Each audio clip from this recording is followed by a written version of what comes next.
Spirit Week here at the network with a ton of different things happening over the course of these 5 days. So we hope you can hang with us, sit back, enjoy, and just bask in this week as we are 9 days away from the NBA draft. And we have you covered right here all week, running into next week with the PHLY Sixers podcast alongside Derek Bodner, Kyle Newbeck. I'm Devon Givens. The president of basketball ops, Bree, is out. So we got a scout in today for us. Andrew Frazier sitting in for Bree today on the ones and twos. All of you in the chat, good to be back with you on this Monday. We also want to tell you that our PHLY Sixers show is presented by Rothman Orthopedics. So if you're getting a little banged up by playing some pickup basketball, some pickleball, maybe some golf, whatever it is, that nagging injury, go check out our friends at Rothman Orthopedics. And Rothman Orthopedics will be with us throughout the entire summer as we hang out with you, getting ready for the NBA draft, free agency, summer league, and the entire offseason. Rothman Orthopedics will be right there along with us. Also, want to say happy Father's Day to all the dads out there. Hope you had a great Sunday. Hope you got to do whatever you wanted to do on this Father's Day and to simply enjoy yourselves as we hang out with you. It's a Mailbag Monday. We got a lot of questions to get to, and our string of guests continues. So we had Baylor head coach Scott Drew with us last week.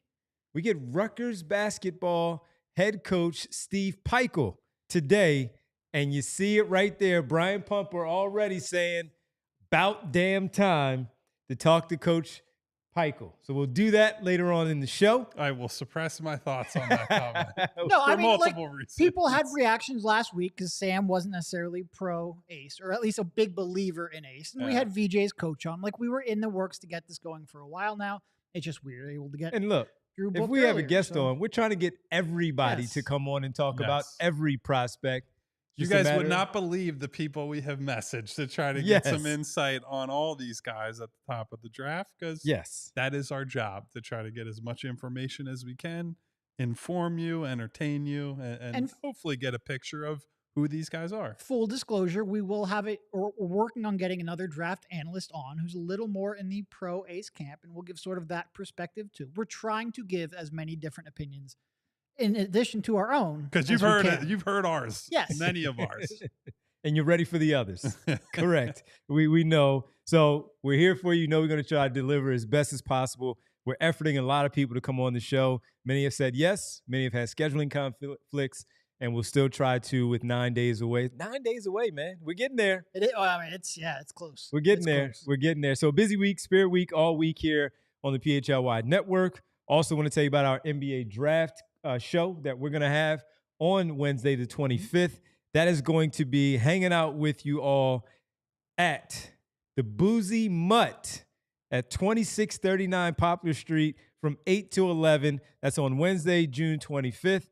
All three of us, plus Bree and Rich, will be there for our NBA draft show on that Wednesday from the Boozy Mutt, where we get the hounds. We'll be hanging out with us downstairs. Some dog mentality. Dog mentality. This team desperately needs. It's perfect because if things go sideways or don't go the way that you want them to, you can go down and pet a dog, and who doesn't get cheered up by that? So check it out. And again, go to our events page at allphly.com to join us, to hang out with us on Wednesday the 25th for the NBA draft, round 1. Sixers currently sitting there still at pick number 3. And we hope to have a good time that night discussing everything with you, Coach Steve Pikiell, later on in this show here today. But let's get to the mailbag questions. It is a Monday, a lot of questions pouring in, so we want to get to those, and we'll get to the head coach a little bit later. Drew, let's start us off with some questions here for this Mailbag Monday of who we want to go with. All right, TK76, Devon, I know your eyesight is not that good, so I'm going to handle this. He says, Harper would be great for either Maxey or McCain, but do you think they would be poor fits to build around Harper?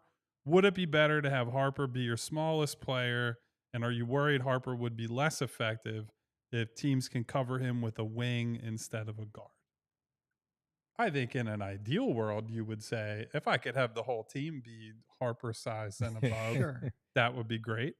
I do think that our friend TK's point leaves out and a pretty important thing about playing with Maxey or McCain or both, in that they're both great shooters. And with Dylan Harper's on-ball shooting being such a question mark right now, you want to put him in an environment where he's got as much off-ball spacing, guys who understand floor spots, relocations, etc., around him. And in that sense, McCain and Maxey are both dynamite fits next to him. And it look, would I prefer you could guarantee that Dylan Harper gets the smallest matchup on the floor? Sure, I think that would be ideal. But I think with the way offenses are now and with how easy it should be to generate switches against teams, I'm not worried about the idea of like, hey, you run a ball screen or two, you will get Dylan Harper the matchup you want if you are dedicated to doing that. Especially because Maxey and McCain are such good shooters. Like if you run a 1-2 pick and roll, they almost have to switch that just because of how fast Maxey and McCain are, how quickly they relocate, and how comfortable they are shooting quickly off of that relocation. No, look, yes, ideally you would have 6'6" and above team and still have the kind of ball handling and shooting and movement to be able to justify that. That's hard to do. It's going to be hard to find like a 2-guard who is bigger than Dylan Harper and has the requisite skills to make the most out of Dylan Harper. Because it's not just that Dylan Harper isn't a good jump shooter. It's that a great off-ball shooter and a great relocator specifically makes Dylan Harper's skill set better. So you absolutely want the skill sets that McCain and Maxey have. Like I said, it would be great if you could find prime Klay Thompson and have that skill set. That's really tough to do. So I do think because the skill sets mesh so well, and because you would still have, especially if you only have one of those two on the floor at any time, you would still have a pretty normal sized lineup. I think it's a great problem to have, to be like, oh, look, we've got 2 guards who both have the exact skill set that Dylan Harper needs next to him. Not the exact size, but the exact skill set. I would happily have that problem. And one in which is an all-star level player already. So you know that you're getting some special type of games out of him. And we've seen it already in the form of playing alongside James Harden, freeing up, getting him some really good opportunities there where he can focus on the scoring and not necessarily focus just solely on having to balance it out of scoring and facilitating. He can still do that in that role, but when you have somebody else like Harper next to him, it makes it that much easier. Like we've seen already with James Harden, where we've seen that play out with a lot of success there. And he is a different type of dude. Yes, he is that smaller 6'2", 6'3", but you know, he's one of the top 25, 30 players in the NBA, where even at that size, you know, he can get loose and he can get off in a way offensively that can change and impact games like we've seen, even when he's had DeAnthony Melton next to him and some of these other players that he's had to play next to, Kyle Lowry, an aging Kyle Lowry next to him, but still the ability to go off even in those environments, you know, he can have a really good run at it next to somebody like Dylan Harper. And when you bring up the matchups, I keep going to Indiana because they're playing right now. And you mentioned the size 6'5" and up. Everybody in their starting lineup is 6'5" and up. And I just think of, all right, most likely Nembhard is going to be on Maxey. So is that Halliburton now left on Harper? And can he manipulate that matchup where they don't have to try to find that switch? Because if Nesmith is then going to be on Paul George, then I'm looking at it where, all right, how is this going to work where Siakam is, let's say Oubre is starting with him still, he's there, and then you have Tyrese Halliburton. How do they work that where you then have Maxey again maybe trying to switch off and get Halliburton instead of Nembhard, but Harper wouldn't really need that switch because that should be one where he should feel confident and trying to have that ability to get by Tyrese Halliburton. Well, here's the other thing too. Like all this assumes that the opponent is able to get their perfect matchup on every possession, right? And so you get cross matches frequently, whether that's because you created a turnover or just, you know, something happens with how they're bringing the ball up, screens in the backcourt, all kinds of. It's very infrequent that a team for 48 straight minutes is able to just say, this guy's guarding this guy, and we will force that matchup every time, right? Now, there are degrees to that. And so, yes, you want to get Harper matched with smaller guys where he can take advantage of the strength advantage he's going to have, the size to not just shoot over them, but potentially play make over them and do some different things. But, yeah, I would be not all that concerned about whether you can generate enough favorable matchups and possessions for him, because I think the off-ball gravity and the screening actions you can make with those guys, you will get what you want more often than not, as long as you're running at least a coherent offense. I also just want to reiterate, like, stop worrying about fit. I really don't care about fit. The way you screw up a draft pick is by missing, like, this happens so frequently in the draft where this is much less of a sure thing than you think it is. The way you screw up your franchise is missing on this pick. Draft a player that you have the most confidence in. If it's not an ideal fit, and I actually think Dylan Harper is an almost ideal fit with both Maxey and McCain, but even if it's not an ideal fit, if you believe in the player, if you believe in the prospect, if you believe in the work ethic, draft him, deal with any problems later on. We just saw Desmond Bane, which I'm sure we'll get to at some point, traded for 4 first-round draft picks and a pick swap. Concanipple comparable, by the way. I actually have some interesting Concanipple comparisons. Anyway, this isn't the Concanipple show. You screw up by, these players, these prospects can lose value so quickly if they don't look like NBA players, and they can gain quick value very quickly if they pop. Just take the one that you believe in. All right, let's get to the next question here on the Mailbag Monday. Get to this one. It says, Gene, look at Gene in there getting the mailbag question in. I'm sure you guys have seen this question, but with the recent Bane trade, what theoretical value does players like Maxey, McCain, Grimes have? Thinking about a 3-team for 2 and getting a 3-team for 2 and getting Harper. Here's what I would always say about trades. People always overreact to, this is the most recent trade that happened, so this must be what every player's value is. It's all based off of relative to this trade. I think Desmond Bane, in a vacuum, most teams are not trading that many first-round picks for. Orlando is trading that many picks for him because they view him as the perfect additive fit and player for what they already have, right? So guys who they need shooting. He is an elite off-ball shooter, really, really good shooter.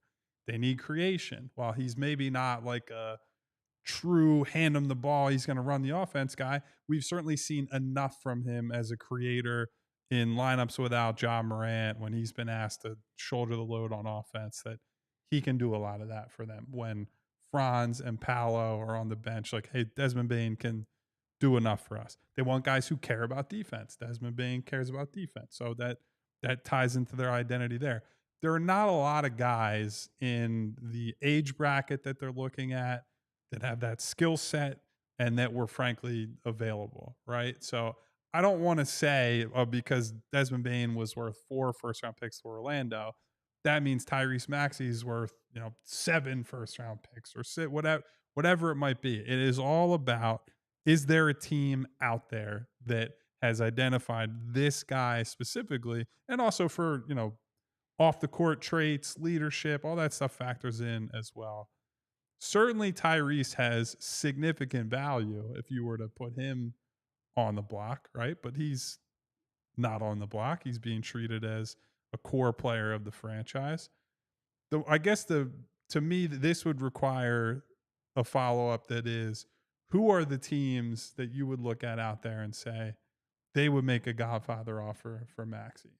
I think Houston might be one. Houston's top of the list. Right? If they don't make the Durant trade and upgrade the offensive firepower, you just look at the struggles they had in that first-round series and say they are crying out for a guy who can be the featured player on offense, someone who can take advantage of, hey, we have size, we have athleticism, we have cover for any kind of weakness somebody could add to the roster, but what we don't have is a dynamic offensive talent. So I think Maxey would be super valuable to a team like that. But again, what did the Sixers say, right? The Sixers are not in a great position to make a trade like Memphis just made, because if you were to entertain a Maxey trade, then you're still sitting there and it's like, well, what are we doing with Joel Embiid and what are we doing with Paul George? Those are much tougher guys to say, all right, we build around these two and whatever we get from Maxey, versus Memphis can say, whatever issues Jaren Jackson Jr. and Ja Morant have, at least they have some runway in front of them in theory, right? We don't have a damn clue what PG and Joel can offer into the future. Yep.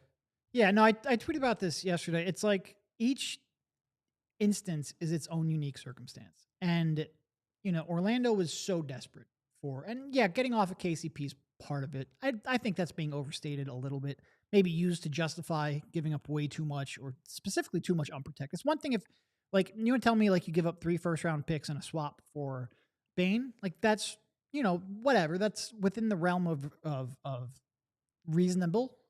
It's the unprotected aspect that's just absolutely blew my mind. And, I think KCP, it's only 2 years left on the deal. I think using that to justify getting off of giving up unprotected picks is a little bit too much. But you have to find the team that very desperately needs what you currently have and are willing to trade. And Orlando might be the team most desperate for that archetype of a player. So unless you run into a team that's in a similar spot, it's sitting there with some really good talent that's been the second-ranked defense in the league and like the 27th ranked offense and desperately needs that kind of perimeter scoring, you're probably not going to get them to be as desperate, and thus you're not going to get them to give up as much value for that. I think in a vacuum, you would say Tyrese Maxey is more valuable than Desmond Bane. He's 2 years younger. There's not as much injury concern. There's a little more on-ball equity. But you have to find a team that's truly that desperate, and I think it might be tough to do so. All right, let's take a quick pause here. We come right back. We get to more of your questions here on the Mailbag Monday. Just again, programming note, Rutgers head coach Steve Pikiell later in the show to join us as we talk about some Rutgers hoops right here on the PHLY Sixers podcast.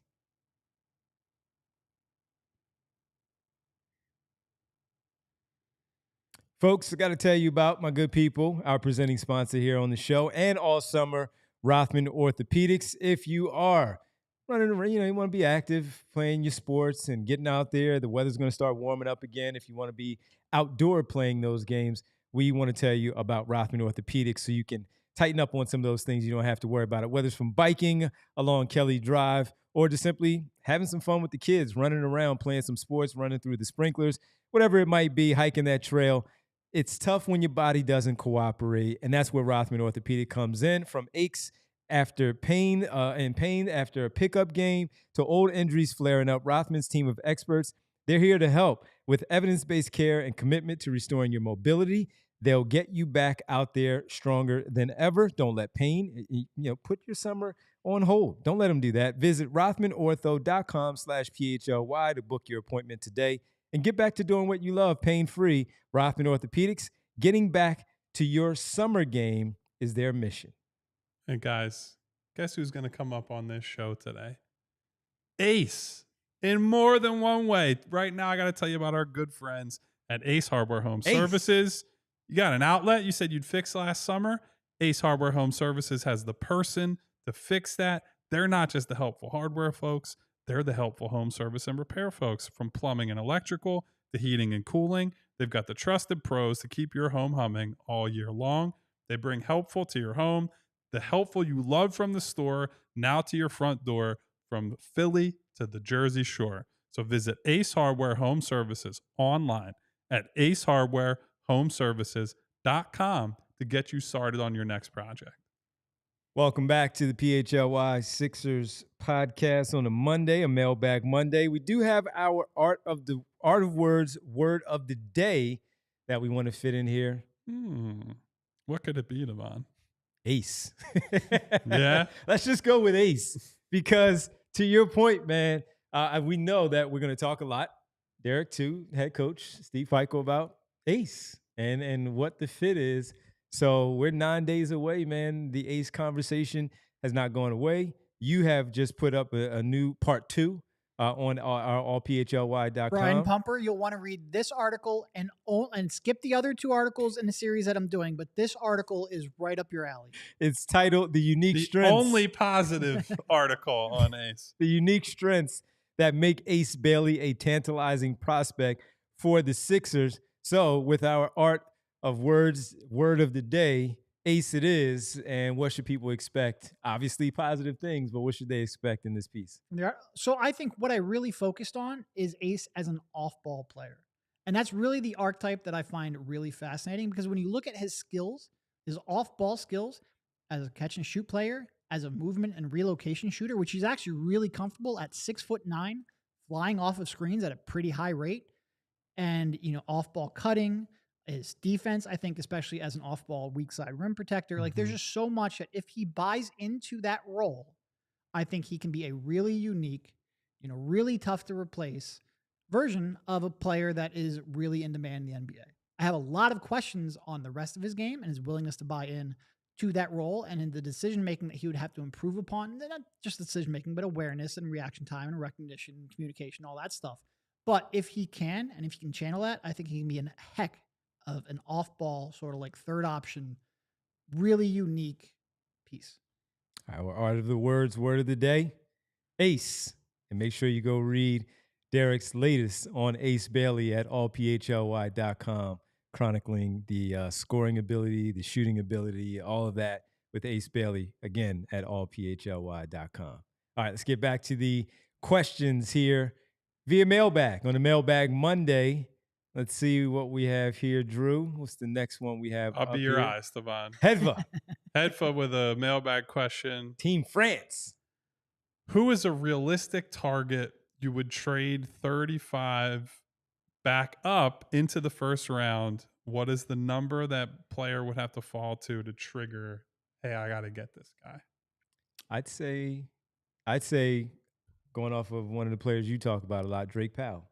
And if he falls to 28, somewhere around there, because with so many players going back to school and them going back to make their money with the NIL and their universities, the situations that they're in, Powell is really in that 30 to 37 range, somewhere 31, 37 range in the second round. But if he's on the back end of that first and you really feel like he can help, especially if it's not a Knipple at 6'5", and, we've talked about some of the other guys. We were talking this weekend about some of the guys there. If you made a move and it was 6 and 18 as an example, I would look at Drake Powell somewhere in that 28 range. If he's still sitting there, that I would take a peek at and make a decision on that. I also think one of the guys that Sam brought up when we had him on, Kalkbrenner. Like, I think the Sixers because really, he's now in like 20-ish territory, Yeah. I think. But I think the Sixers, because we all would like to move on from the Andre Drummond experience part 2. Right. But if you do that, you can't just have a Dembona. You don't know whether or not Yabusele is going to be able to be brought back with that taxpayer. You don't really know if you can play many of the minutes at center anyway, because we all saw defensive limitations. It would be great to have another option. I think he's a type, especially at his age, that can step in relatively early on in his career and contribute. And you would like some more cheap, options to throw at that backup center, especially given Joel's, we'll just politely call it, uncertainty. I'll throw a few. Let's throw some bigger names in here. So let's say, after all is said and done, Cedric Coward, all the combine I'll buzz. trade. I'll be very aggressive. Well, so here's what I would ask you. What is the point? What's the pick number that he has to get to before you're like, I would trade 35 and something valuable in the future to get up and get him? So you're talking late teens, probably early 20s if he's still hanging If around he there? If he hits 20, I would start being aggressive. Okay. Now the question is, what does that mean? Like, does that mean the Clippers pick? No, you'd like to keep that, but does that mean something else that you can protect? Maybe. I'd be aggressive. He's one, I think, further down, I'd say like a Rasheer Fleming, right? Because we looked at him as someone in the 18 to maybe 24 range. If he starts getting into that territory you're talking about, 28 or so, that has some interest to me. I would keep an eye on Thomas Sorber as well, right? Because he's a guy that has great tools and has some stuff that I think makes him really interesting as a rotational big, and certainly the shot blocking stuff is there. But after missing a lot of time this year, and what is the ultimate consensus on him? So there are a bunch of guys in that, I would say, post lottery range that if they start to slide, I'm looking at them as like, yeah, I'd be pretty aggressive to. But Coward's the one, right? Because he went from, he's probably like a fringe first guy to he seems pretty firmly in play for back of the lottery, mid lottery to end of lottery. So if he gets to like 18, I'm starting to really get on the phone and be like, how can I get into play? There's always one. There's always one or two maybe that just rise up and you're just shocked that they moved up. But his trajectory from going to Duke to, no, I'm not going to Duke because I'm most likely going to be a lottery pick, that has been a crazy one. I'll ask you this, though. Who would you be surprised? And this is probably something we can talk about on draft day too, once we get through this next 9 days. But who would you be surprised that slides unexpectedly? Like Dalton Connect did last year. We thought he was top 10. I wouldn't be shocked if Newell did. His range feels all over the place. How high have you? I mean, he was a top 10 mock guy for a lot of this year. Now it seems more back of the lottery. And I don't think you're hearing a whole lot about, oh, this team loves him. I think so Atlanta has been a team that is viewed as they're going to draft a front court guy. Mm-hmm. And they've increasingly been tied to Malawach. They have gotten some buzz as a French kid, Joan Berenger. After his measurements came in last week, he had a crazy height and wingspan above where he was expected. So maybe they say, hey, if we're going to take a big swing, we just take the raw tools guy. So I wouldn't be shocked if Newell falls, because he does fall in a little bit of a weird middle ground of a prospect where he's not a true center.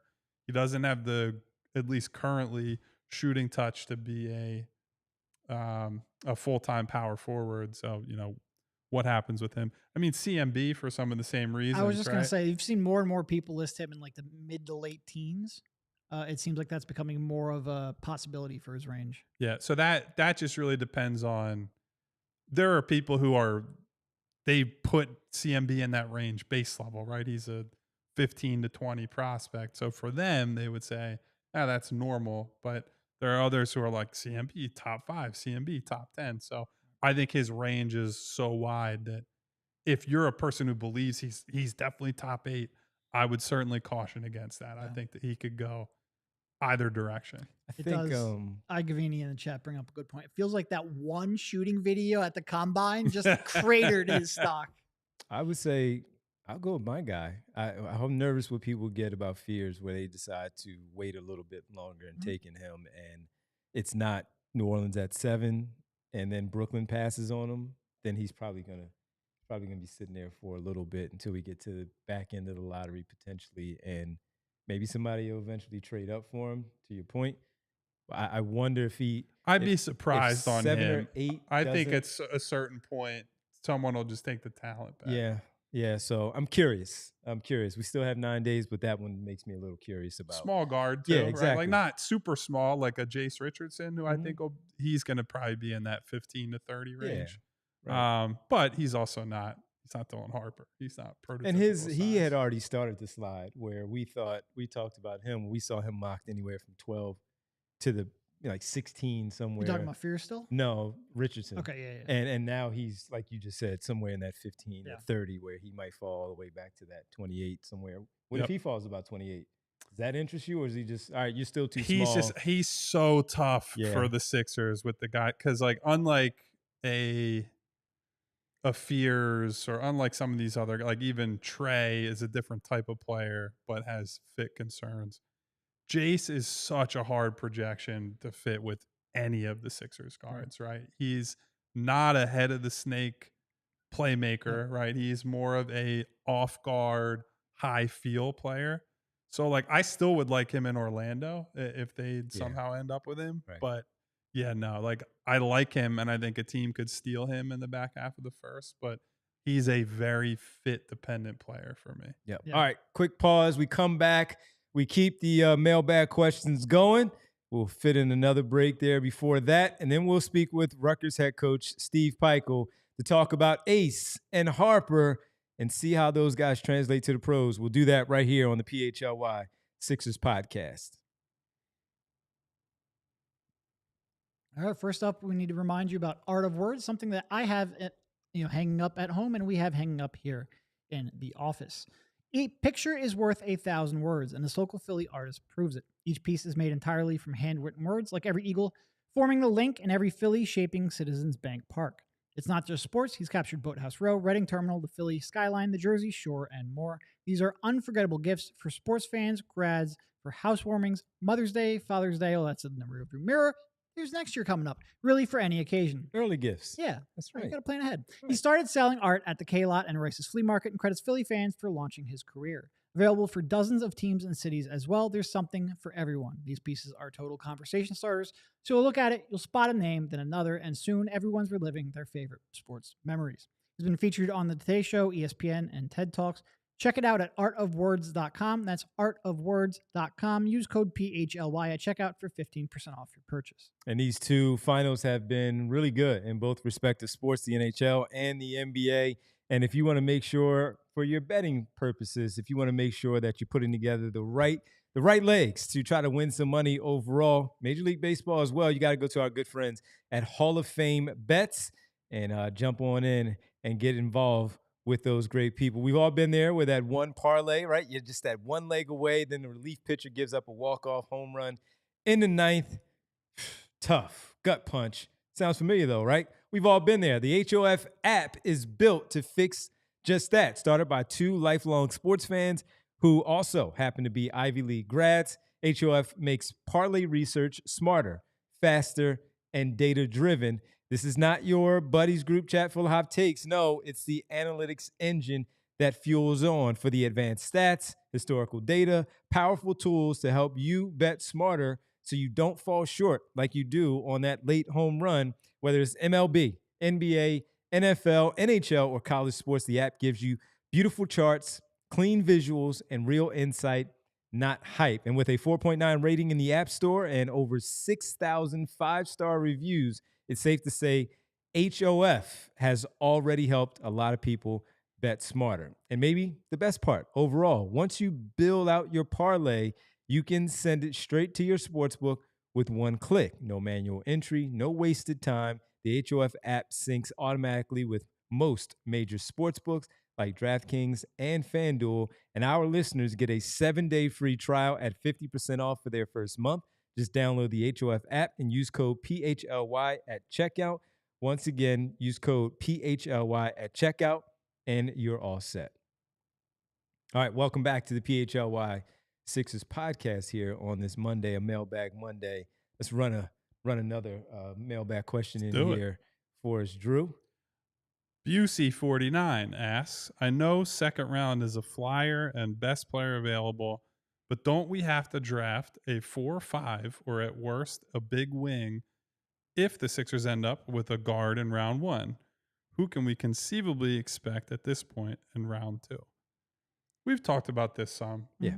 I think at 35, you can't think about fit, right? Like that's even more of a best player available. Who's the guy I think will actually be an NBA player? Yeah. Because as this class has thinned out, 35 is right around the range where I think a lot of the people who study the back of the draft closer than maybe someone like I would, that's where they're like, hey, there just might not be that many NBA players in that range, right? So if you have a significantly different grade for a certain player, even if you've already taken a guard and it's like, hey, Cam Jones is like by far the best player here and the guy we have the most confidence in, I think you still draft him. Right now that creates some potential roster concerns, but yeah, I don't think you can do anything in the second round other than you're taking the guy who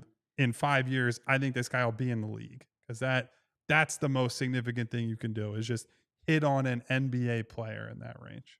Yeah, I think 35 is right at the range where like usually I would worry about fit a little bit more, because like if you draft a guy and you can't get on the court because you have 4 guards better than him, it's tough to actually get value from that pick.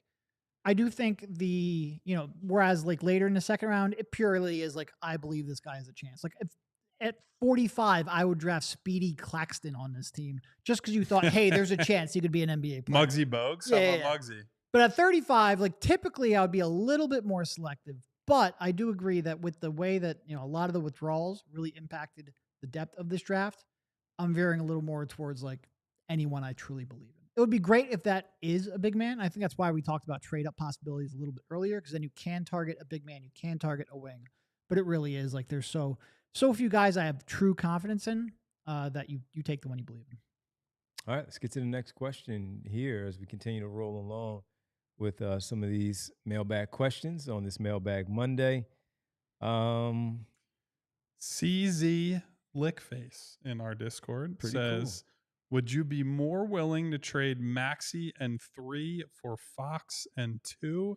If you are the Sixers, theoretically, they could flip Fox elsewhere as opposed to trading McCain to move up one slot. I am not super interested in that. No. No, I would if I was going to trade Maxey, it would be to auction him off and try to find a team like Houston or like Orlando just did to give you all the picks. It would be a trade that would be made to make like some pretty dramatic team altering changes, right? If it's part of a bigger framework that you're like, all right, we get Trey Murphy and this other, like a power forward from somewhere plus these picks. Like it's not, Tyrese is too good of a player to say he's the primary ammunition to move up in the draft, right? And certainly when we talk about De'Aaron Fox, De'Aaron Fox is a good player, right? He's in probably the fringe all-star range. Only 1 year left on a contract. Depending on the year. But yeah, 1 year left on the contract.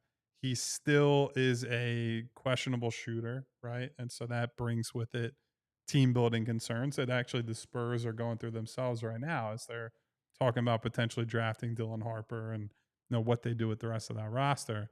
Yeah, there are going to be a lot of natural Maxey trade questions that come out of seeing the sticker price on Desmond Bane. But if you are in that camp, you do have to be selective. It's not just like, here's a fake trade, let's just move Maxey because he's got value. You are not moving a guy with his talent, his work ethic, history of progress and steady improvement over his career for some incremental stuff. It would have to be a major trade.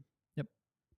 And a lot of people are fed up with this team already, where they are actually ready to do so, but the team has already pointed out that they're not moving on from either of the three, from Embiid, George, and Maxey. So right now, you throw it out there because of the Bane deal, but it's not happening, at least right now, for Tyrese Maxey or any of the other two. All right, we'll squeeze one more in before we get to the break. Ham Sinky, look at that. Who will play the majority of minutes at center for the 76ers next season? Man, I'm going Joel Embiid just because I don't want to be depressed. This is clearly about him. Yeah, now. I think you have to put your money on Joel to finally have like one semi-healthy season in the last 3. Let's put it this way. I don't want to live in a world where it's any other answer than Joel Embiid. Yeah. I don't need it to be Kalkbrenner or Bona. No, we don't need any of that. I certainly don't want to answer Drummond after last year either. That was... We have a gift for that in our Discord, which we won't share here, but it would not be a good. No, listen. I'm saying Joel. If I told you I felt good about it, I'd be lying to your face. But I think you just have to go in with that expectation. But got to be Joel. On the other side of it, you still, given what we saw from Drummond last year, I do think you have to take serious looks at the Kalkbrenners. That we didn't bring up Danny Wolf, but like Danny Wolf is a guy that if he slid into the very back of the first, that's certainly an interesting name. He's a unique big man, right? It's someone you can run offense through in a different way, but is a multi-skilled guy that'd be somebody interesting. And I don't want him in the teens necessarily, but they got to keep their options open on the front court stuff. Yeah, including the big man from Penn State. What's his name again? Niederhauser. All right, I'll get that one by next week when we have to talk about him a little bit more. Niederhauser, the kid from. This reminds me of, is it Animal House or it's Niedermeyer? Dead. All right, folks. Look, we know. Yes, we're taking another quick break. Hey, it's a busy time for us, so that's good for us, everybody. That we have to squeeze in one more break. As we have to fit one more in before we get to head coach Steve Pikiell. So quick break. We come back, and I saw a question about Super Chats, and I'll address that when we get back right here on the PHLY Sixers podcast.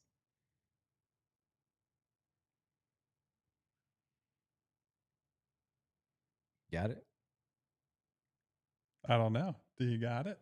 Do I got it? I didn't think this was mine. This is not mine either. All right, so I'll take it. Spirit Week. I've told you at the very top, as part of the All-City Spirit Week, we're teaming up with Big Brothers, Big Sisters of America, an incredible group creating life-changing mentorships for kids across the country.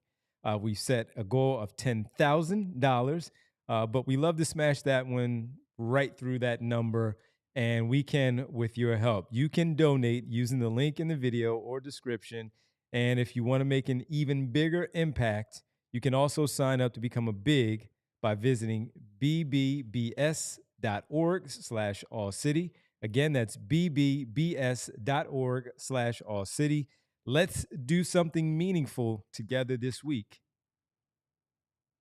Speaking of, on Wednesday, we've told you guys about this already, but we're doing a 12-hour streamathon here at PHLY, presented by our friends at TrueMark Financial.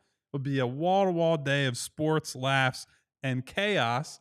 We're all going to be mixed up on different shows, so you may not see us here. You might see us elsewhere. I think there's one lucky member of the panelists who just gets to still talk about the Sixers 1 week away from the draft. Who's to say who's going to end up in these chairs to talk about the Sixers with a week to go? It's all going to be streaming on our YouTube channel. So you're going to get to see us talk about things maybe we aren't the subject expert matters If you don't think we know what we're talking about now, wait until Wednesday. But we'll have some special guests, behind the scenes surprises, and of course, a little friendly competition. The best way to support us is simple.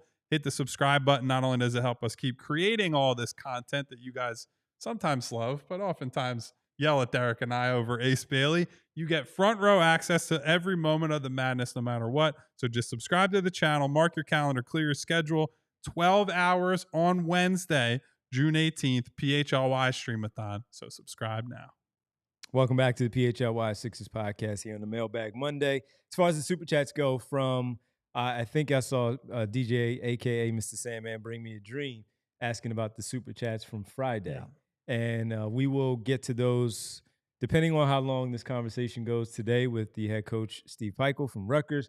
We'll maybe have to push that to tomorrow. So we apologize. It's been busy here, as you can imagine. We are not ignoring you, Pump. I promise. Never. And we'll get to those. We'll get to those maybe tomorrow, so we can give it more time and not just push those along or push those to the side. So we'll get to those on Tuesday and not today, based on, and again, our pending conversation coming up with the head coach from Rutgers, Steve Pikiell. So we got time to fit in one more question. No, we can get one more question in before we get to the head coach to talk about the Rutgers boys. The French Process asks, where would you rank McCain in this current draft? Ooh. Same tier as Trey, VJ, Ace, Khan, or in a tier of his own at 3, maybe even higher, lower. So are we talking about what we knew at the time of last year's draft? Or what we say now, knowing that Jared had the 23 games of very good play. Because last year he was in that late lottery, mid-teens, maybe on the back end, because people weren't sure. And it was also a draft that, frankly, was not rated very highly. Yes. So you also take that into consideration. But yeah, I think you have to factor in the 20 plus games. So yeah, I mean, look, I think if you're making the case for these guys that we're talking about from like 3 through 6 or 7, Jared is certainly within range of those guys, right? Because I think the shooting skill is significant. I think his playmaking at this level was better than we expected early on. I think some of the instinct he showed as an off-ball player was pretty special, like all the little subtle, the one dribble moves, the relocations, the movement shooting, the ability to just frankly carry the offense for stretches. Yeah, I would put him in. I don't know where I would put him. I'd have to think a little deeper about it, but I don't think it's crazy to say he could compete with like Trey and Khan and those guys for best shooter in the class, and that pretty much automatically puts him in that territory. Is he ahead of Trey Johnson? Is he ahead of Jeremiah Fears, who is, even though I said I have that fear, no pun intended, of him falling and sliding a little bit, that he is pretty firmly like a top 10 prospect in this one? Would you have him above Fears? Yeah, I think so. Just because I think the shooting is so with Fears, I think the shooting is projectable, but it is projection. Yes. Right. And it's hard to make a prediction that Fears is going to be like a offense driving player if he never finds that shot. Right. If he doesn't, his career trajectory is probably maxing out as like 6-man ball handler off the bench, instant offense type of guy. good player, but not great player. And we've already seen that Jared McCain is a good NBA player, is a guy who can fit in multiple offensive contexts. Yeah. It's tough because we just had Sam on last week, and I think generally there's going to be a lot of skepticism on short guards until they truly prove, what they're capable of overcoming. Yeah. And that was part of our skepticism last year, if you remember our shows. So I still think there's some people who will say that it's only 20 games, give the league and defenses a chance to adjust to him, see what he has. But I think he's shown enough against NBA players, and with that skill set that's supremely important, that he has to be somewhere in that 3 through 7 range. Now you might say like he's slightly below that. You might have your preference of other players or other prospects in that range over him, but I think he's that level of a prospect. Sure. Yeah, pretty good prospect, and still surprised of how things played out. Only 23 games, but he surprised a lot of people where many don't want to move on. We were having the conversation about moving on from 2 to 3, moving up that one spot, and would you even include Jared McCain? And most people were like, no, don't do it. Not that, again, you guys totally agree with that you wouldn't even have to use him in a deal to move up, but the mere fact that you would bring up his name, so many are just upset that you bring up Jared McCain's name. And so curious to see how it all plays out with him and how it all looks for him coming back next to Maxey. We'll see what the other guard potential might look like, whether it's Harper or Edgecombe, someone else, and where that would all play out for Jared McCain. But a talent for sure that we're still waiting to find out about Summer League, see what that looks like maybe in about, what's that, a month? A little less than a month right now. Yeah, and he did say he just started taking jump shots. Now, he had been shooting before, but they were standstill. He added the jump back into the jump shots. So I don't know what that means and how ready he will be to play basketball in a month.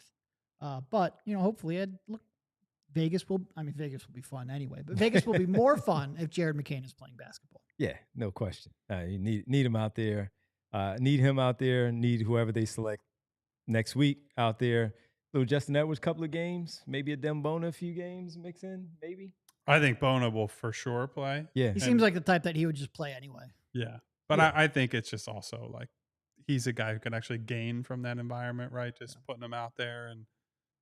Yeah. Speaking of putting them out there, yeah, like we might have someone to put on. So we have to put somebody on here and to join us right now on the PHLY Sixers show presented by Rothman Orthopedics. We bring in the head coach of the Rutgers men's basketball team. That is head coach Steve Pikiell joining us here. Steve, thanks so much for joining us, man. Really appreciate it. Guys, I appreciate you having me on. I love to talk hoops in June. Oh, man, right. Especially when you have two guys that are some pretty big headlines when it comes to the NBA draft. So, Coach, I'll start right there with Philadelphia picking at number 3 and looking to still be in that win now mode right now. Ace Bailey's come up, as you would imagine, as you know, a lot here in Philadelphia since they landed the 3rd overall pick. How would Ace fit into a situation as a younger player that he is in an environment here where it looks like Philadelphia is still trying to make sure winning is a priority at the moment? Well, first and foremost, like he's an energy giver. He's like a wonderful, young man. I enjoyed, coachable and talented. He can really score, guys, and he can make plays. I laugh sometimes, all the scouts and I've seen him from his freshman year on. Every single year he's grown, he's gotten bigger. He's 18 years old. He'll get drafted. He won't turn 19 until August. He is as talented a player as there's been, in the country, really. And the things he can do, he can get a shot off at any time. He's got a really quick release from three-point land. He can make plays too. I needed him to score for my team. We were a young basketball team, and when Dylan Harper was out for a month with a high ankle sprain and some time, I really needed him to score, and he scored 39 points at Assembly Hall in Indiana, 37 at, Northwestern. So he's really a unique talent, but he's a great kid. You guys will love him. He's an energy giver. The community will like him a ton. He's a good teammate, and he's extremely coachable. Never been spoiled, had to earn everything he's gotten. One high school, one AAU team, one college. He's not one of those kind of kids. So he played with whoever was around him. And, he's saw a lot of obstacles, triple teamed, double teamed. He got all that. He didn't have 3 other 5 stars running around the court with him, so he's improved a great deal, and he's going to keep his best. Basketball is definitely ahead of him too, which is really exciting. So, Steve, to that point, you guys obviously didn't have the season I think anyone was expecting coming into the year. How did Ace, but also Dylan, handle that internally, right? Like dealing with the scrutiny that they were receiving as top recruits, but also just like, hey, the team is struggling. We're not where we want to be. So, like, how did they lead your guys' practices? What was it like for them navigating that situation? I will tell you, and these are 2 kids that have been through nothing but obstacles their whole career. Again, they both went to one high school. They didn't play on an all-star team high school. They could have went to any of those places, played with 7 other 5-star kids. They accept challenges. We play in an 18-team league, and only 8 of us went to the NCAA tournament. So there's 10 really good teams. These guys were guarded differently in every single game. They had to learn from tape.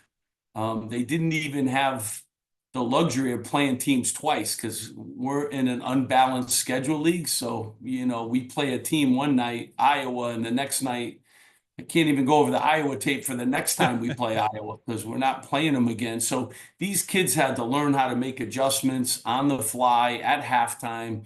They had to learn a lot from film. They really went through a lot, and they did a great job. I mean, they're both were 18 years old playing in college basketball. It's the oldest time in college basketball history. We played against 25 and 26-year-olds.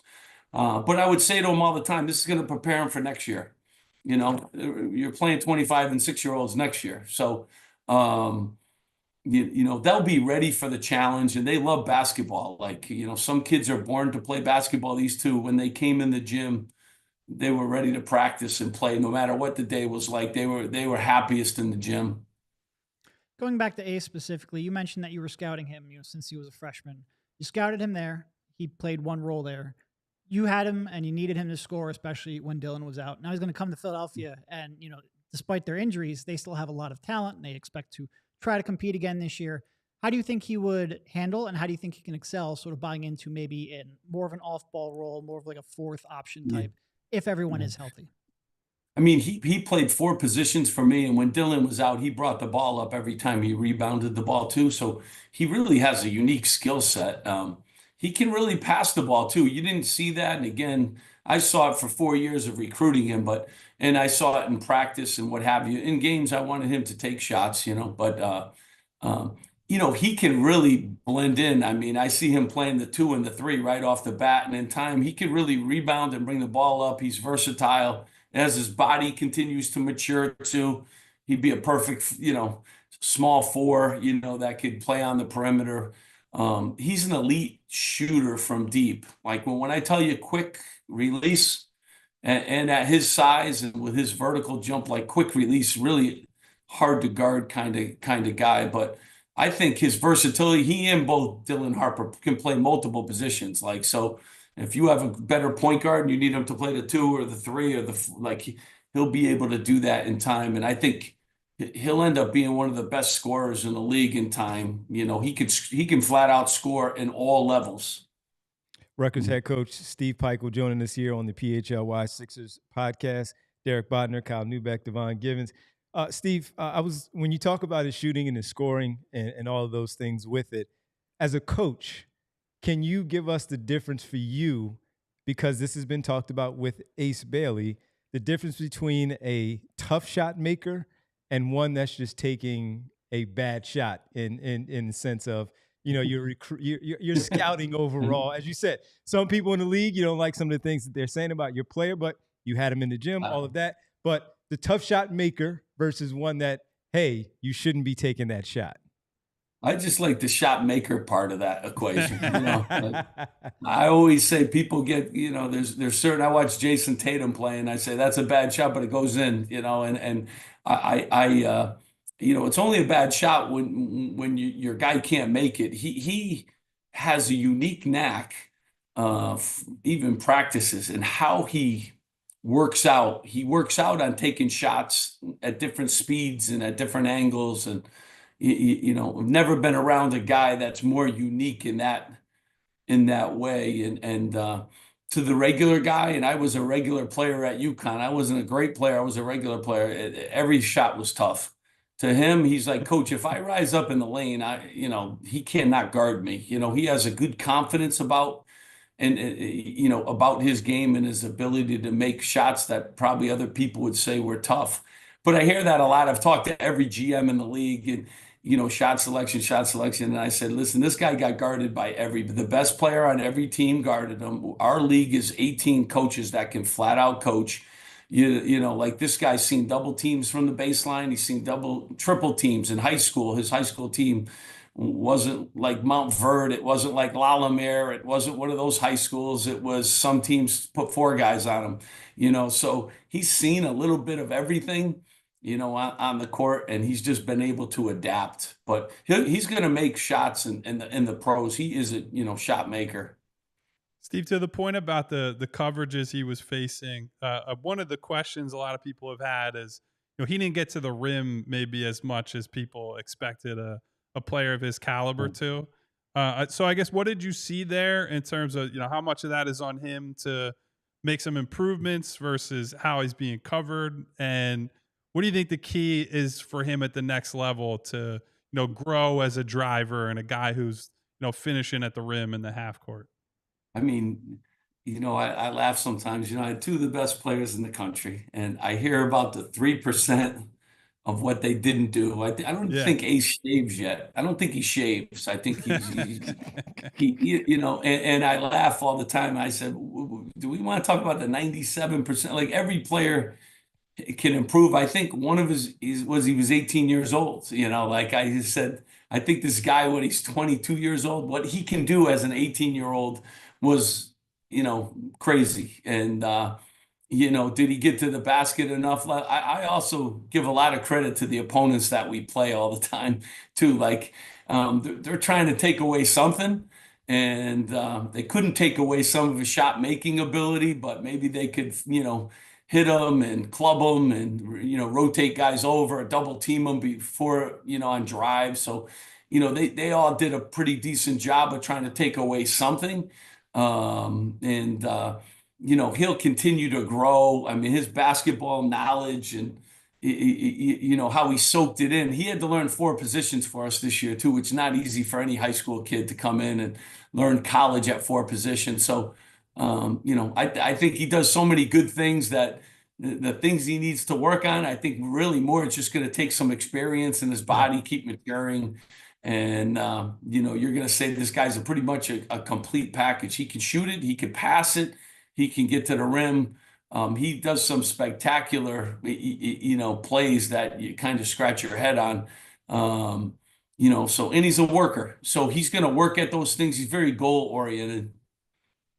Steve, you thought you were clear in the offseason, but we have overtime here, man, on our show. We have 60 minutes of show, but when we get to a certain mark, we got to let people know that we have to go into overtime, and we're going to do that at allphly.com. Thank everybody on the TV side, on the Fast Channel, but we're going to overtime here with head coach from Rutgers, Steve Pikiell. So there's still, I feel, a little bit of uncertainty with Dylan, so I want to ask you a couple questions about him as well. You know, he is somebody who I think a lot of people look at the scoring, the ability to get to the rim, draw fouls, get to the line, all of that stuff. But I thought he made a lot of really impressive passes, whether that's dump off the big men, kickouts. How much do you think he can grow as a playmaker, and how do you think he fits alongside other guards like the Sixers have here with Tyrese Maxey and Jared McCain? Yeah. You know what the great, I mean, in high school too, he played off the ball. In the McDonald's game, he was MVP. In the Jordan Brand game, he played off the ball at times. You know, I handed him the ball. That was the deal when he came here. And I actually slept well at night knowing that he had the ball in his hands, because he really can get in the lane, and his size helps him read passing lanes. And, you know, he was really good at watching film and dissecting how they're guarding screen coverage and then realizing what was available to him. And I think as he gets to that pro level, it'd even be better, because he'll be kicking the ball out to 6'10" guys that could, you know, shoot the ball and make plays for him and what have you. But but he's going to get buckets too. He's a bucket getter, and I think that's what intrigues the teams that have called about him, that they can play him on the ball or off the ball, and he's very comfortable in both. In both roles, and he knows how to play. I mean, his brother plays in the NBA. His father obviously played, and his mother played at New Orleans. I mean, this is some tremendous DNA. We got to get a couple more Harpers in the hopper and get them here. Could you speak to the fact of when we talk about point guards, especially in today's league, there are those certain ones like Maxey, for instance, on the Sixers, where these guys have just speed. And when you look at someone like Harper, where that comes up a lot, where he doesn't have that quickness, that speed in general, but he does it in a methodical way where he does it at his pace. So how do you see that translating, and watching it on a daily basis and watching him do it that way?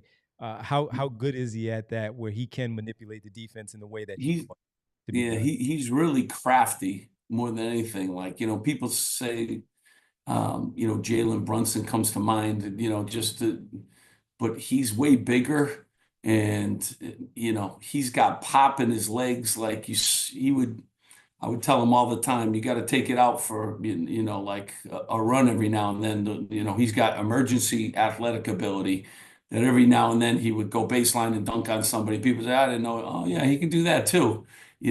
So he's got a shiftiness to him. He's really good with the ball. I mean, very few times, and he's another guy, double team, triple team, got blitzed a lot on screen coverages, didn't turn the ball over, just has a knack for keeping the ball in front of him and going to where he needs to go, to get to where he needs to get. And, I think that's a lot of, his AAU getting double and triple teamed. Like, he just had to learn how to adjust to all that kind of stuff. But he could stay in front of people too. I mean, he played against all the best guards in the country, and has, from the USA national team to McDonald's All-American game to the Jordan Brand game to all the places he's been. And he's probably had more NBA workouts with NBA players than any guy I've ever been around. He just, because of our location, he could go into New York and play against. And then he's at Chris Paul's event. He's at, Steph Curry's. He's guarding Steph Curry. Remember him coming back from Steph Curry's campus, and I guarded him the whole time I was there. So, this kid has been around, and he's played against the best. And his brother, every day, you should see those two go at it. It's really unbelievable, like watching those two play one-on-one against each other. So he's hardened, and he's got as much experience against NBA guys as probably any 18-year-old. Steve, to the point you've made about, these guys are very young, and Ace is one of the youngest players in the entire draft class. What's one thing for both guys that you saw improve the most from when you got them and when they left? And that could be something as simple as maybe it's off court, right? Maybe it's, they got much better at film study or much better at this part of. What's something that jumps out at you about how both guys improved? I think the biggest thing was how to prepare yourself film wise. I think college is so different. You really have to soak yourself into film. And Ace, playing 4 positions, had to learn a lot from film. And the way I moved him around was not an easy thing for him. But I don't know how much film they had used prior to being in college, but they got an overdose. And at first then they saw the results of it, like how that helped them. I only wish we had played teams twice, like a normal league, like you get the advantage of the film really for that game. And these guys didn't. If they stayed another year, which I could have probably tried to talk them into staying another year for film. Hey, for film purposes, you think that would have went over? But they learned a lot in film, and I think defensively is where they improved from start to finish the most. High school doesn't have those same emphasis, and they're such good athletes and with such good length that they could just guard guys at the high school level. You come to college now, some guys are trying to bully them. Some guys are just trying to use their quickness to go by them. Some guy, they had to guard all kinds of different guys. And so they improved a lot. Film watch and defense, at the end there, they were so improved in those areas. I think for the most part, people only have one major concern about Dylan, and that's, the pull-up shooting. Like, I think off the catch numbers were really good. Pulling up a little more inconsistent. I guess, what can you tell us about the work he's putting in off the court and your confidence on that eventually translating?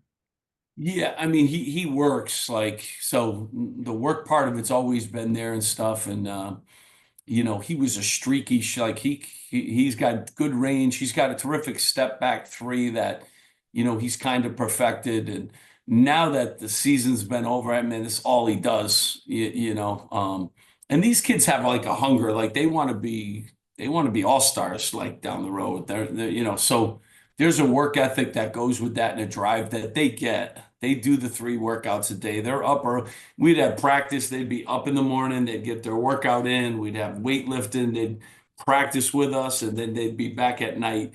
They get the grind part of being a really good player. And his shooting ability, he's got good form. He's a lefty too. That makes him a little unique. Like, in time, he's going to be a really, really good, percentage wise. And again, I had to have him take some tough shots too. Like, he had the ball in his hands at the end of the shot clock a lot.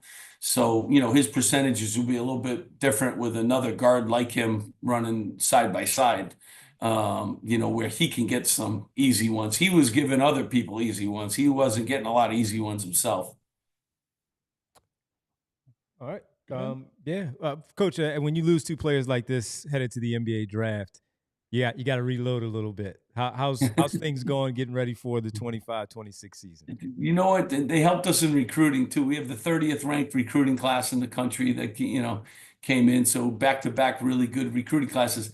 Just this day and age, you got to keep them now. It's just name, image, and likeness has changed a lot of things. So we were a big program in developing players, and now we got to figure out how to keep them. But, it's going to be really hard to get 2 players like this moving forward in the future. We were blessed because I had coached Ron, and blessed my assistants did a good job, and blessed because we saw Ace as a freshman, and actually that meant something to him. We were the first ones involved, and when it came down to the end, that meant something. It doesn't mean enough to a lot of people, whether you're first or not, but it meant a lot to him. And so we were thankful for that. And I think these 2 kids had tremendous confidence. Like, they wanted to be around good people, and they wanted to be on our program that was going to take care of them.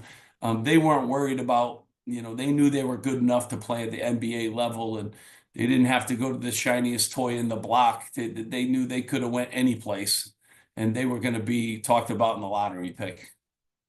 All right. Well, thank you so much for your time today, Coach. Hopefully, you said 30th ranked recruiting class. Let's see if we can bump that up even a little bit more if possible. Let's go. Let's go. Give me another guy. Let's go. Hey, where you going to be on draft night? Are you going to be in Brooklyn? I'm definitely going to be there. I'm going to have some fun, and I'm going to enjoy their 2 of the best families too. So I'm happy for their families, and they have terrific representation. And, again, 1 high school, 1 college, 1 AAU team. I mean, there's no longer, I'm recruiting a guy right now. He's on his 7th school in 7 years. So, man, those days of 1 and 1 are unbelievably, rare. And, you get 2 lottery picks too. That's unbelievably rare, but it says a lot about Rutgers University too, where you can come here and be a lottery pick. So hopefully that gets us a couple more in the future. Well, for this one, I need to see the Steve Pikiell NBA draft night suit. I need to see what the suit looks like on draft Those night. Guys told me I got to step it up. So see, exactly. I already know, man. Steve Pikiell, head coach of Rutgers men's basketball. Thank you so much for your time. Thank you, Steve. Coach, on this Monday. Good luck with the draft, and good luck with the season upcoming. Thanks, man. Thanks for having me on, guys. Have a good day. Much appreciated. Again, head coach Steve Pikiell from Rutgers, and sharing some conversation about his guys. What do you think? Yeah, I mean, look, I think he's, you're going to talk up your guys. I do think generally what he said jives with a lot of what we hear. Yep. Work hard, coachable, willing to play different roles. I don't think that's anything any of us really questioned. I am curious to see, like he says, Dylan's been working on the shot. I'd love to see a workout. Not that teams really publicize workouts or let you in. I would love to see the kind of progress he made, because that really is like the only thing that even gives you pause. And if he can make any kind of progress on that, then he was going to be one heck of a player. But yeah, no, I thought he was good. Yeah, and I thought one of the interesting things was, noting that, hey, if you get another guy next to Dylan, he's going to start getting these easier shots, right? And that as we've talked about a potential trade up and the fit here, I think that's a big part of why a lot of people would be so bullish on if they could get Dylan Harper in here. He can do all the on-ball stuff. You get the driving, you get the free throws, you get the playmaking. But then if you can get him off the ball a little bit and turn some of those tougher shots into clean catch and shoot looks, give him some time, like then maybe some things. And then frankly, also just the spacing that he would get as an on-ball guy with a Maxey, with a McCain, Quentin Grimes, whoever it might be here. Paul George still here. Paul George, certainly. Even Joel Embiid, right? Like Joel Embiid for a big is a good shooter, someone who can open the floor. And I'll stress again, and because we've said this during the pre-draft process, if we've talked about Ace and like Ace's, I don't know, however you want to say it, work ethic, background, character, all that, we've always been positive on him. It's more been, there are a couple guys who are just above the rest of the class. Like VJ gets A+++ reviews. Trey Johnson during the combine interview process has gotten A+++ reviews. Ace has gotten like A reviews, right? It's not saying, oh boy, this kid's not going to work. And I've said, I think several times now, I think for Ace at his size to have the shot making talent that he does, that in itself shows you how hard this kid has worked on his craft. So when we get into the conversations about who they are and maybe what they could be, I think the thing I would underline is all these kids have gotten outstanding reviews as people. And I think it's increasingly just harder and harder and harder to make it into this echelon of a draft and have any kind of personality, work ethic, whatever type of concerns from people. Yeah, the scoring from Harper is what stood out to me as the off-ball guy. So very interested to see that, not only if the Sixers move up to have a chance to draft him, but if he does stay and San Antonio selects him, they stay at their spot and they pick him, how that would all play out, and just watching one of the top guards in the draft, the top guard in the draft, and how that would all play out for it. We hope we asked all the questions that you wanted. We hope that we fit him in. We only have a limited amount of time. He gave us a good 20 minutes or so of his time on a Monday afternoon. So we appreciate Steve Pikiell, the head coach of Rutgers, joining us here to lay out and give us some education on both Harper and Bailey. All right. I would love to talk to some Texas people. It's a little harder when the coach was let go. Yeah. We've made some attempts we could talk to people around Trey. We'll see if that happens. Still 9 days. We'll see if we can find some way in the Texas ecosystem and try to land one of those guys. Yeah. But I think, like, as we said at the top of the show, we just want to have everyone that we can get on here that lends some sort of insight into, we can all of us can watch the games and evaluate what we see that happens on TV and in the gym, right? It's a lot harder to get insight into what's this guy like when you have him in the practice facility? What's this guy like when your team's lost 3 out of 4 games and you got to keep the locker room together? Like, that's the stuff that is going to separate some of these guys, right? They're all talented. They're all hard workers. How do they handle adversity and the ups and downs? So it's been really nice getting to know some of these guys through people who have worked with them. Even when he goes to the point of getting frustrated by what he hears from the executives and the scouts and the pros, he said he's talked to all of them, but just getting his perspective, whether you like it or not, getting his perspective on what he has not liked hearing about his players as players and as young men in general, but having the good character, getting the A++ grades on their background overall. We want to get everybody on here to say their piece. They're selling themselves to their, to the NBA people, but they're also talking to the fan base of a potential spot where those players could, in fact, land, giving you a layout of who they are as people and as players overall. So we appreciate all the guys that have come on in today. Steve Pikiell from Rutgers basketball. All right, that'll do it for us. We'll be back tomorrow at 3 p.m. as always. Coming to you with those super chats, Pump. I promise. Yes, and Pump was having a field day there in the chat, loving it, going against everybody in there. It is funny though. If you're an Ace person, Then when the Rutgers coach speak, you're like, yeah, he's the greatest. If you're a VJ person, well, when Drew spoke, he's the greatest. Yeah, he's terrible. Confirms a lot of priors with these interviews. That's Absolutely. Of course, that's for most people. That's all this is going to be. For us, The it's best part for me is we get to sit and talk to them, to bring Yeah. them to you, to hear their voices. Hopefully we could get the players, but the next best thing is the people around them, and that's what we're trying to do, bringing the people that are around these players. Let's get to the world famous. It's the end of the show. It's the roll call time here on our show, presented by Rothman Orthopedics. All right, everybody. Well, first and foremost, obviously, thank you to Coach Steve Pikiell for coming on, talking about Rutgers, Ace Bailey, Dylan Harper, and the season that was over there. Really appreciate him taking some time, spend some time with us and with you, like our friend Hedfa, Eugene Ross, Bootzilla, Boots! Densley, another member of the Ace Hive, Yes. who I know was I got to go back. thrilled to see this. He says today. Ace at 3. There you go. B Pump in the building. What up, Pump? Pump it up. Pump it up segment. Pump it up show of the week. Oh, frankly, man. getting the Yeah, he's head good. coach of Rutgers. Let's put this on repeat, Pump. We got Darkness. Turn the lights down for somebody's losing tonight. We'll see who it is. We got B Knight. We got Lead and a Win. Money Mar. Music Lover 31. Turn that music up. Mellow 3 Point. Hello, my man. Jesse Bond. My girl Winona. Hey, Nona. Jess with the purple She's heart. got the purple heart. It's all Brandon Val. It's all from Val New in there. Jersey. Val. I did see It's Val all in there Val as in well. Got SB Cole. Who else? Mary Overfield, who was waiting far in advance. Like, can't wait for coach interview. Hello to Mary. Let's see. Who else is in here today? Igavini. Our guy Will What up, Will? hanging out. Willie Will. Saw you drop that new track. What up, Will? Big Willie we Big talking about, Willie. who turned down Inception along with The Matrix. We were Yeah. just talking about this Yeah. before the show. Yeah.